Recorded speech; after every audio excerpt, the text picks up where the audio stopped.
During the most engaged and fierce time in the organization's history, he still managed time and space to get a sabbatical for 1 week and do nothing. Still, he read articles and books voraciously, studied technology, and pondered the bigger picture.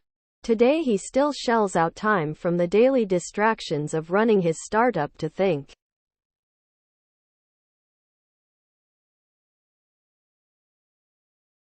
One practice I've found worthwhile is reading something from classic literature for the first half an hour of the day.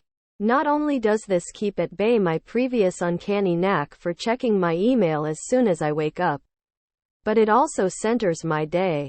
It widens my perspective and reminds me of themes and ideas that are critical enough to have resisted the test of time.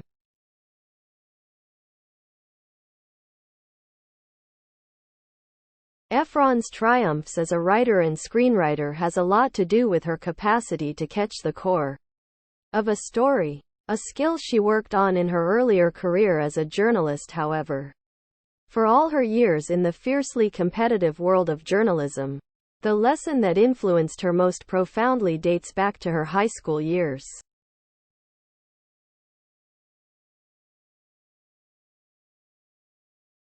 As far as facts are concerned, something crucial is hidden, and a seasoned journalist knows that discovering it requires researching those pieces of information and gathering the relationships between them.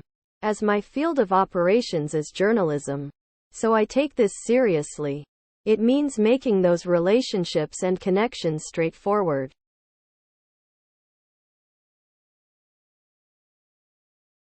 Have you ever felt misplaced and uncertain about what to focus on?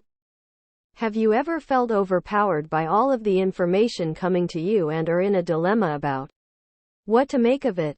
Have you ever felt unsteady from the special requests coming at you and need help figuring out which are significant and which are not?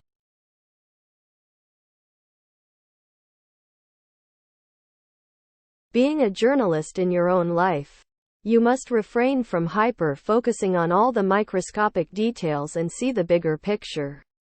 You can use the skills of a journalist no matter what domain you are in. You can even use them in your personal life. By training yourself to look for the lead, you will abruptly be able to catch what you have missed.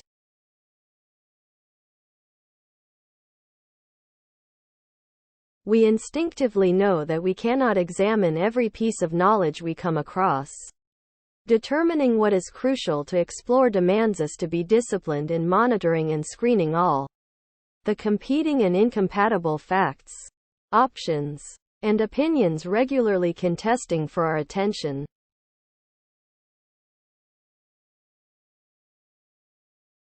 Recently, I conversed with Thomas Friedman, the New York Times columnist and award-winning journalist, and discussed how to screen vital information from outside noise.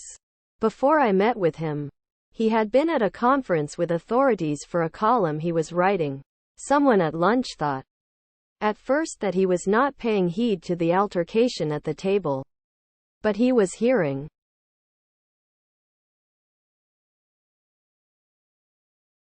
He was screening everything other than those that caught his attention. Then he attempted to link the dots by asking lots of questions only about what had just piqued his interest. As Friedman later shared with me, the most promising journalists listen for what others fail to hear. At the conference, he had been listening for what was being said only at the boundary. He was trying to find information which somebody did not say.